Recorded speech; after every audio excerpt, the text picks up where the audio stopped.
Season 2 of The Pitt is the follow-up to the award-winning first season of HBO's fantastic medical drama. Season 1 received overwhelming acclaim for its authenticity, performances, and writing, making it one of the most impressive new series of recent years. Because of this, expectations were sky high, although repeating that level of success would not be easy, but somehow they've managed to knock it out the park again, providing the viewers with another high quality season that builds on the brilliance of the first season. So in today's video, I'm going to be discussing the latest season of The Pitt and delving into what makes it so special. And just for a heads up, this discussion will contain major spoilers.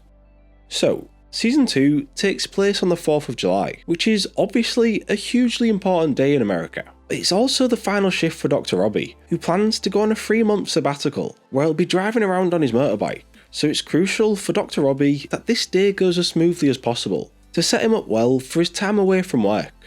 It's been 10 months since the first season, and since then, Langdon has completed his treatment for addiction, and Dana has returned after a much needed break, after being assaulted last season. Most of the main cast return, although one notable absence is Dr. Collins, who is said to have moved to Portland. Whitaker, who was still a medical student in the previous season, is now an intern at the hospital, with newcomers James Ogilvy and Joy Kwan joining as the latest batch of medical students. And just like the previous season, the performances from the ensemble cast are all consistently excellent. The casting team have done so well getting this group together, as they're all so believable in the roles and have great chemistry together.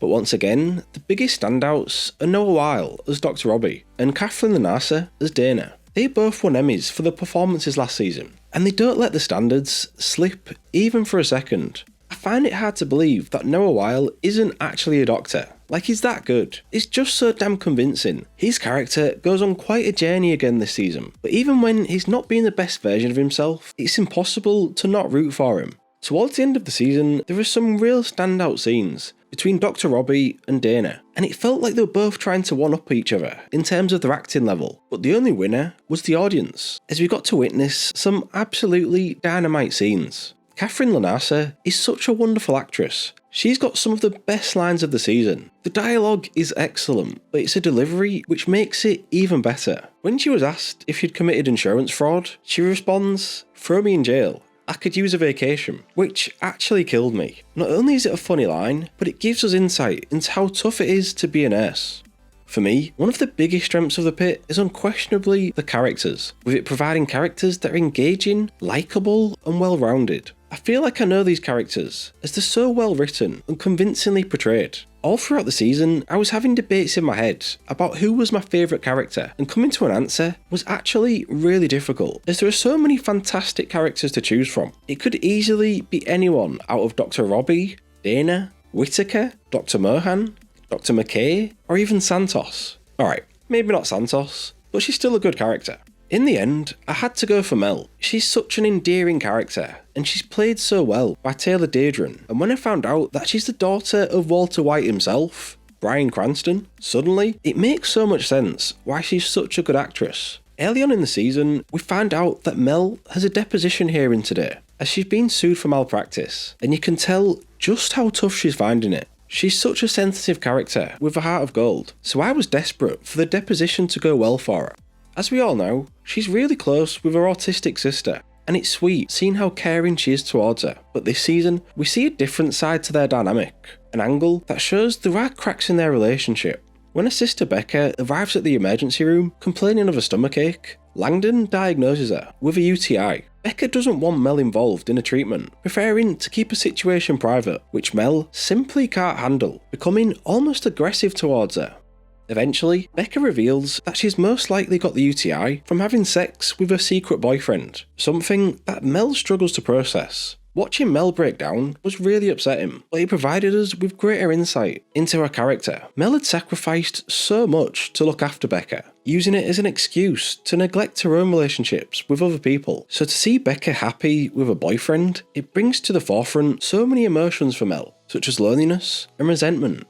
Ever since the first season, I'd wondered what would happen to Langdon, with him ejected from the ER after being caught stealing medication. This is his first shift back since being in rehab, and is looking to atone for his mistakes. He almost lost everything after what he did and wants to make amends for his actions. Understandably, the reaction to his return is mixed. Mel is overjoyed, so seeing her reaction to his return was so sweet. However, Dr. Robbie and Santos are definitely less enthusiastic about his return. Santos and Langdon had major friction during the previous season. In truth, Langdon was a total jerk towards her, so it wasn't surprising that she chose to report Langdon when she found out that he was stealing meds. She's fuming that he's been able to return, seemingly scot-free, believing that he should have lost his medical license. Whilst there is genuine merit to this belief, it's clear that Langdon's treatment towards Santos is the main drive for a disgust in seeing him return, and Dr. Robbie is no more enthusiastic about him coming back. They had such a strong relationship previously, so clearly Dr. Robbie feels even more betrayed by Langdon's actions. He can't forgive him for what he's done and doesn't trust him anymore. It was a shame to see the relationship so fractured, despite Langdon's attempts to atone, so hopefully bridges have been mended by the next season. Having characters that you care about and want to root for is important, but they have to be believable. The Pitt's primary goal is to authentically show us what it's like to work in an emergency room, so your characters also have to feel real. And the reality is that people aren't perfect. Dr. Robbie is the clearest example of this. As we saw during the first season, he's living with a lot of trauma, and in season 2, his mental health has only gotten worse. From the opening scene of the season, we can tell that Dr. Robbie is in a dark place mentally, as he rides his motorbike without his helmet on. He knows the risks that come with this. He just doesn't care. As the season progresses, he becomes increasingly irritable and lashes out at his staff. He's desperate to get away for his sabbatical, but at the same time, he finds it so difficult to leave. His colleagues can tell that there's something seriously wrong with him, but it's a difficult conversation to have with him, as he deflects on every occasion. At one point, he indiscreetly questions whether a patient tried to kill himself, and said that his main issue was that he wasn't successful. This provides us with a glimmer into Dr. Robbie's mindset. He doesn't know if he will return from his sabbatical, or even survive it. It's so difficult to see a character you love spiral into such a dark place, but it shows how mentally taxing it can be to work in this environment. There's a reason that most people stay there for a few years maximum before moving on. The Pitt is unflinching in its depiction of the less pleasant parts of working in an emergency room. Whilst a lot of it is understandably very stressful and sombre, many aspects of this life can become almost comedic. This season is especially graphic and gruesome. I mean, at one point, you're watching the doctors remove the blood from a man's erect penis, and they're not hiding it. There's also quite a number of gross out moments, with tons of bodily fluids, with a noteworthy one being a fecal disimpaction, which had me absolutely howling with laughter. Whilst this is still a very serious procedure, it does allow for moments of levity, which was much needed. But as someone who tends to watch TV whilst I eat, this wasn't always the best experience. This season feels especially topical, with it highlighting the real-world issues that impact healthcare in 2026, such as artificial intelligence, medical insurance, and the political landscape. But they're able to do it in a way that doesn't feel like it's coming at it with an agenda. It's trying to be authentic and unbiased, which I did appreciate. There was one particular storyline involving ICE agents bringing an illegal immigrant into the emergency room, which seems especially fitting considering what's been going on in America in recent months. Obviously, the film and television industry tends to skew left, so I was fascinated to see how they would tackle this hugely relevant issue, but they're able to navigate it in a way that doesn't feel agenda-driven. According to executive producer John Wells, HBO told them to be as balanced as possible and didn't ask them to censor anything, which was the right move. As you would expect, there are a lot of fascinating cases that they have to deal with this season. However, the standout case for me related to Louis, who also featured in season 1. He's an alcoholic who arrives at the emergency room complaining of toothache and fluid buildup in the abdomen. Louis is a warm and jovial character that gets on with everyone. He shows nothing but kindness and acceptance towards Langdon when he admits that he stole medication from him, as he's just that type of guy, non-judgmental and understanding. But Louis had end-stage liver failure, caused by his long-term alcoholism, so when his abdomen is drained, he goes into cardiac arrest and sadly dies.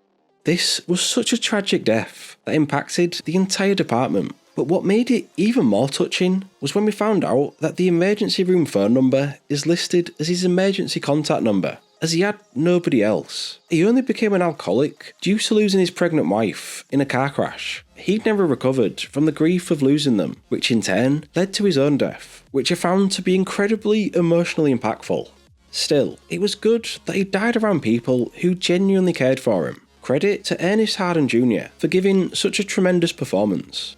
Ultimately, The Pitt is such a triumph because it is able to convey the difficulties that come with working at an emergency room by looking at it from a multifaceted angle. It's so much more than just people dying is sad. It digs deep into the intricacies that the average person would never think of, like trying to provide care to deaf patients when you don't speak sign language, or what happens when you suddenly lose access to electronic medical records in an age where cybersecurity is becoming a real issue.